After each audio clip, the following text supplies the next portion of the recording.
ரிஷப ராசி நண்பர்களுக்கான செவ்வாய் பயிற்சி பலன்கள். ரிஷப ராசியை பொறுத்த வரைக்கும் ராசியில் செவ்வாய் சனியின் பார்வையில் இருந்ததுனால உங்கள் கௌரவத்தை காப்பாற்றிக்கிறதுக்கு பிரயத்தனப்பட்டுட்டீங்க. கொஞ்சம் நஞ்ச பிரயத்தனம் இல்லை.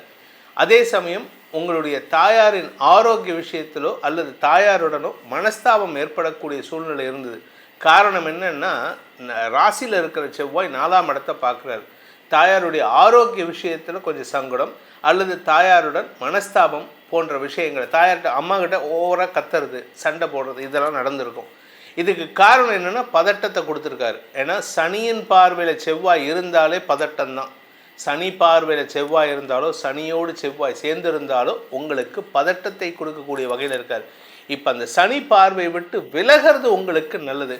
ஏன்னா உங்களுக்கு செவ்வாய் பாதகாதிபதி 7ஆம் வீட்டதிபதி 12ஆம் வீட்டதிபதி. உங்களுக்கு இந்த டைமில் சொத்து வாங்கிறதுக்கான ஆசையை உண்டு பண்ணியிருப்பார். அல்ல வீட்டில் ஏதாவது ஒரு நகை வாங்கணும், இல்லை ஏதாவது அந்த மண் சார்ந்த பொருள் வாங்கணும் அப்படிங்கிற ஒன்றும் இல்லை. சிம்பிளாக சொல்லணும்னா ஒன்றுமே இல்லைண்ணா, எனக்கு வருமானமே இல்லை சார், ஆனாலுமே பணம் வாங்கணுங்கிற ஆசை வரும். என்ன காரணம்னா இந்த செவ்வாய் மண்ணுக்கு சொந்தக்காரன். செவ்வாய் 4ஆம் இடத்தை பார்க்கறதுனால வீட்டில் மண் சார்ந்த பொருட்கள் வாங்கிறதுக்கு கூட ஆசைப்படுவீங்க. இது ஒன்றுமே இல்லையா, சும்மா கொண்டு போய்ட்டு ஒரு சின்ன அகல் விளக்கு வாங்கிட்டு வருவீங்க, செம்மண்ணில் செஞ்ச அகல் விளக்கு. இது நடக்கிறதுக்கான வாய்ப்புகள் நிறையா நடந்துட்டு இருந்தது. இப்போ செவ்வாய் 2ஆம் இடத்திற்கு பயிற்சியாக இருக்கார். 5ஆம் இடத்தை பார்க்குறாரு. உங்களுடைய சொத்து சம்பந்தமான விஷயங்களில் வெற்றிகள் கிடைப்பதற்கான வாய்ப்பு இருக்குது. ஆனால் கூட பிறந்தவங்ககிட்டையும் உங்கள் குழந்தைங்ககிட்டையும் உங்கள் வியாபார கஸ்டமர்ஸ்கிட்டையும் தேவையில்லாத வாக்குவாதங்களில் ஈடுபடக்கூடிய சூழ்நிலை இருக்கும். அதாவது நீங்கள் என்ன பண்ணுவீங்கன்னா, அடுத்தவங்க வாயை கிண்டிகிட்டே இருப்பீங்க. அடுத்தவங்க வாயில் கோல் விட்டு, அதாவது அந்த காலத்தில் பெரியவங்க சொல்லுவாங்க, நாய் வாயில் கோல் இடாத அப்படின்ட்டு. ஏன்னா நாய் வாயில் கோல் இட்டிங்கன்னா அந்த நாய் உங்களை கடித்து குதறி சங்கடப்படுத்திகிட்டே இருக்கும். இப்போ நீங்கள் என்ன பண்ணுவீங்கன்னா, அடுத்தவங்க வாயில் கோல் இட்டு அடுத்தவங்களை சங்கடப்படுத்தி அடுத்தவங்கக்கிட்ட வம்புக்கு இழுத்துட்டே இருப்பீங்க. முடிஞ்ச வரைக்கும் வம்புக்கு இழுப்பதை தவிர்ப்பது நல்லது. ஏன்னா நீங்கள் பேசினாலே பிரச்சனை வரக்கூடிய வகையில் இருக்குது. ஆனால் பணப்பற்றாக்குறை இருக்காது. உங்களுக்கு இத்தனை நாளாக பணப்பற்றாக்குறை இருந்திருக்கும், வருமானத்தில் தடை இருந்திருக்கும். இப்போ செவ்வாய் 2ஆம் இடத்துக்கு போகிறார். ஏன்னா அடுத்தது அவர் போகக்கூடிய இடம் 3ஆம் இடம். நான் சொல்கிறது செப்டம்பர் 19ஆம் தேதி அந்த இடத்துல நீச்ச பங்க பலனை அடைகிறார். நீச்ச பங்க பலனை அடையும் பொழுது உங்களுக்கு வாழ்க்கை துணை மூலமாகவோ அல்லது நெருங்கிய நட்பு வட்டத்தின் மூலமாகவோ பண வரவு ஏற்படணும். அப்போ வரணும்னா இப்போ அதுக்கேற்ற மாதிரி சில முக்கிய முடிவுகள் எடுப்பதற்கான வாய்ப்புகள் ஏற்படும்.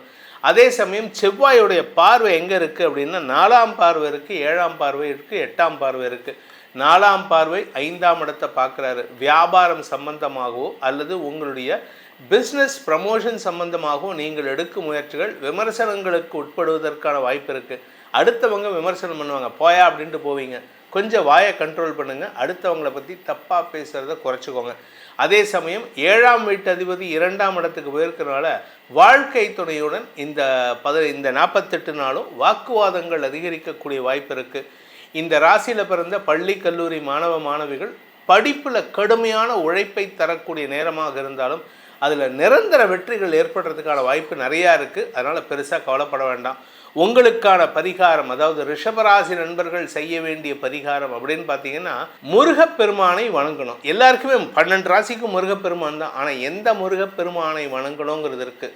உங்களை பொறுத்த வரைக்கும் சாந்தமாக அல்லது தவக்கோலத்தில் இருக்கக்கூடிய முருகப்பெருமானை வணங்க வேண்டும். சாந்தமாக இருக்கக்கூடிய முருகப்பெருமான், தவக்கோலத்தில் இருக்கக்கூடிய முருகப்பெருமான். சாந்தமாக இருக்கிறது எங்கே இருக்கார்? திருத்தணியில் உக்காந்துருக்காரு. திருப்பரங்குன்றம் பரவாயில்ல, நீங்கள் தப்பி தவறி கூட நீங்கள் திருச்செந்தூருக்கு போனீங்கன்னா இந்த வெற்றி முருகன் தான். ஆனால் அது உங்களுக்கு வார்த்தைகளில் உஷ்ணத்தை ஏற்படுத்துவார்.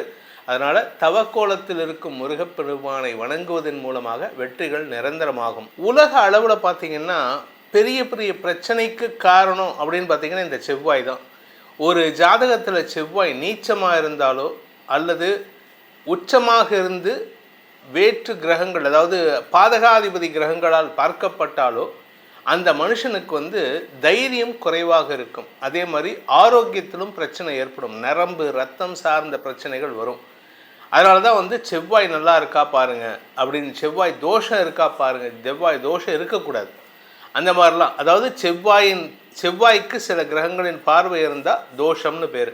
இப்போ அந்த செவ்வாய் கோச்சார ரீதியாக சில பயிற்சிகள் ஒவ்வொரு வருஷம் ஒவ்வொரு மாதமும் 1.5 மாதத்துக்கு ஒரு தடவை நடக்கும்.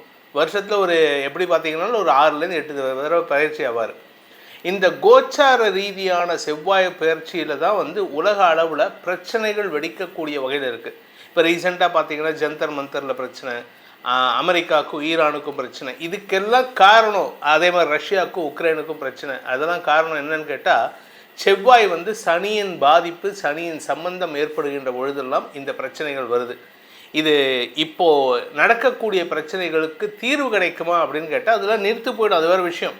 ஆனால் எப்போ அது நடக்கும் அப்படின்னு கேட்டால் இந்த செவ்வாய் பயிற்சி நடக்கும்பொழுது தான். அது என்றைக்கு செவ்வாய் பயிற்சி வருது அப்படின்னு பார்த்தீங்கன்னா ஆகஸ்ட் 2, 2026 இரவு 10:02 செவ்வாய் சனியின் பார்வையில் இருக்கக்கூடிய செவ்வாய் ரிஷபராசியில் இருக்கார். சனி மீனராசியில் இருக்கார், செவ்வாய் ரிஷபராசியில் இருக்கார். இவங்க பார்வை சனியின் 3ஆம் பார்வையில் செவ்வாய் இருக்கார். இந்த செவ்வாய் வந்து ரிஷபராசியிலிருந்து மிதுன ராசிக்கு பயிற்சி ஆகிறார். இது என்னைக்கு அப்படின்னு பார்த்தா ஆகஸ்ட் 2 இரவு 10:02 இந்த பயிற்சி ஏற்படுகின்றது. இந்த பயிற்சி எத்தனை நாளைக்கு அங்கே மிதுன ராசியில் இருப்பார் அப்படின்னு பார்த்தீங்கன்னா அவர் வந்து செப்டம்பர் 19 வரைக்கும் அந்த மிதுன ராசியில் இருப்பார். அதுக்கப்புறம் தன்னுடைய நீச்சஸ்தானம்னு சொல்லக்கூடிய கடகராசிக்குள்ளே பிரவேசமாகார். ஆனால் இந்த நீச்சஸ்தானத்துக்கு போகிறதுக்கு முன்னாடி இந்த செவ்வாய் பயிற்சிங்கிறது வந்து பெரிய பெரிய பிரச்சனைகளை கூட அப்படியே புஸ்வானமாக போகக்கூடிய வகையில் செஞ்சிடுவார். அதே சமயம் இதெல்லாம் வந்து உலக அளவில் இண்டிவிஜுவல் விஷயங்களில் இப்போ சில பேர் இப்போ பார்த்தீங்கன்னா சில பேர்த்துக்கு வந்து மனசுக்குள்ளார ஒரு பயம் இருக்கும், நான் போலீஸில் மாட்டிப்பணும், நான் வந்து என்னோடய எதிரிகளின் தொல்லையில் மாட்டிப்பணும், எனக்கு இஎம்ஐ கட்டலை அதனால் எனக்கு பிரச்சனை வருமோ, லீகல் நோட்டீஸ் வருமோ, இதெல்லாம் நடக்கும் தெரியுமா. இதுக்கெல்லாம் காரணம் இந்த செவ்வாய் தான். இந்த செவ்வாய் ஒழுங்காக இருந்துட்டார், பிரச்சனை இல்லாமல் இருந்துட்டாருன்னா இந்த மாதிரி பிரச்சனைகள் சில பேர் பாருங்கள் அவங்களுக்கு பாஸ்போர்ட் ரெனியூவல், பாஸ்போர்ட் வெரிஃபிகேஷனுக்கு கூட போலீஸ்காரங்க வீட்டுக்கு வரமாட்டாங்க, ஃபோன்லேயே பேசி முடிச்சிருவாங்க. ஏன்னா அவங்களுக்கு செவ்வாய் வந்து சமாதானமான இடத்துல இருப்பார். ஆனால் செவ்வாய் இருக்கக்கூடாத சில இடங்கள் இருக்குது, அந்த இடத்துல இருந்தால் பிரச்சனை தான். அது என்ன இடங்கள் அப்படின்னு பார்த்தீங்கன்னா லக்னத்துக்கு ராசிக்கு 7ஆம் இடத்துல செவ்வாய் இருக்கக்கூடாது. அதே மாதிரி 2ஆம் இடத்துல இருக்கக்கூடாது. 2ஆம் இடத்துல செவ்வாய் இருந்தால் எல்லாருக்கிட்டையும் சண்டை, எதிரிகள் அதிகம். அதே மாதிரி 4ஆம் இடத்துல இருக்கக்கூடாது. 4ஆம் இடத்துலேருந்து 4ஆம் பார்வையாக 7ஆம் இடத்தை பார்க்குறதுனால உறவுகளுக்குள்ள பகையை உண்டுவாக்குவார். நீங்கள் யாருக்கிட்ட பேசினாலும் ஒரு மாதிரி ரஃப் அண்ட் டஃப்பாக தான் பேசுவீங்க. அதே மாதிரி ஒரு ஜாதகருக்கு 4ஆம் இடத்துல செவ்வாய் இருந்தார்னா அவங்க அம்மா வந்து எப்போவுமே எள்ளுங்கொள்ளும் வெடிச்சுட்டு கோவக்காரியாக இருப்பாங்க, அவங்கக்கிட்ட பேசி ஜெயிக்க முடியாது. அம்மாவுக்கும் இவங்களுக்குமே ஒரு ரிலேஷன்ஷிப் வந்து ஒரு பெருசாக சொல்லிக்கிற மாதிரி இருக்கார். ஆனால் செவ்வாய் எந்த இடத்துல இருக்கலாம் அப்படின்னு கேட்டால் 3, 6, 11 இந்த இடத்துல இருந்தால் எந்த கிரகமும் நல்லது தான் பண்ணும், செவ்வாயும் அதே மாதிரி தான். இப்போ நம்ம சொல்கிறது வந்து ராசிக்கு தான் சொல்கிறோம், ஆனால் லக்னத்துக்கு பலன்கள் மாறுபடும். ஸோ இந்த லக்னத்துக்கு இந்த செவ்வாய் பயிற்சியை ஈஸ் டவுன் பண்ணுறதுக்கு அவருடைய கோபத்திலேருந்து விலகிறதுக்கு நீங்கள் முடிஞ்ச அளவுக்கு உங்களுடைய லக்னத்துக்கு உண்டான யோகாதிபதி கல்லை அணிவது சிறப்பு. என்ன சார் யோகாதிபதி கல்லுன்னு சொல்கிறீங்க, ராசிக்கல் தானே சொல்லுவாங்க. ஆமாம், ராசிக்கு கல் போடக்கூடாது. இது வந்து பல பேர்த்துக்கு வந்து இன்னும் குழப்பத்தில் இருக்காங்க, தயவு செஞ்சு புரிஞ்சுக்கோங்க. ராசிக்கு கல் போட்டிங்கன்னா உங்களுக்கு தேவையில்லாத பிரச்சனைகள் வரும். அதற்கு பதிலாக லக்னத்துக்கு யோகாதிபதி கல் என்னன்னு பார்த்து அந்த கல்லை அணிவதன் மூலமாக இந்த சுக்கிர பயிற்சி, செவ்வாய் பயிற்சி, சனி பயிற்சி, குரு பயிற்சியில் வரக்கூடிய நெகட்டிவ் பலன்களை குறைத்தும் பாசிட்டிவ் பலன்களை உயர்த்தியும் நம்ம வாழ்க்கையில் செப்பனிடுவதற்கான வாய்ப்புகள் ஏற்படும். நம்ம வாழ்க்கையில் பிரச்சனையை குறைக்கிறதுக்கு தான் இந்த கல்லை தவிர பிரச்சனையை உண்டு பண்ணுறது கிடையாது. இது அனுபவத்தில் நான் சொல்கிறேன், என்னுடைய அனுபவத்தில் சொல்கிறேன், அதுக்கேற்ற மாதிரி பயன்படுத்திக்கோங்க. செவ்வாய் பயிற்சி பலன்கள் கிட்டத்தட்ட பார்த்திங்கன்னா ஆகஸ்ட் 2 செப்டம்பர் 19 வரைக்கும் ஆல்மோஸ்ட் அதில் ஒரு 19 நாள், இதில் வந்து ஒரு 30 நாள் வச்சுக்கோங்க. 2ஆம் தேதி. ஸோ 31 நாளில் ஒரு நாள் போயிடுச்சுன்னா 2 நாள் போனால் கூட 29 நாள், கிட்டத்தட்ட 48 நாட்கள் செவ்வாய் பயிற்சி. இந்த செவ்வாய் பயிற்சியில் உங்களுக்கு நற்பலன்கள் அதிகரிக்கக்கூடிய சூழ்நிலை இருக்கிறதுனால உங்களுடைய தனிப்பட்ட ஜாதகத்துக்கு செவ்வாய் பயிற்சி எப்படிப்பட்ட பலன்களை அறிந்து கொள்ள வேண்டும் எனும் விருப்பம் உள்ளவர்கள் கீழே கொடுக்கப்பட்டுள்ள அடியேனின் தொலைபேசி எண்களில் தொடர்பு கொண்டு நேரடியாகவோ வாட்ஸ்அப் மூலமாகவோ பலன்களை தெளிந்து கொள்ளலாம்.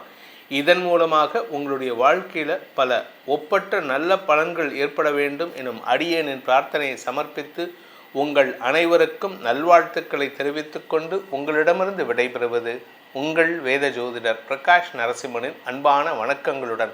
நன்றி, வணக்கம்.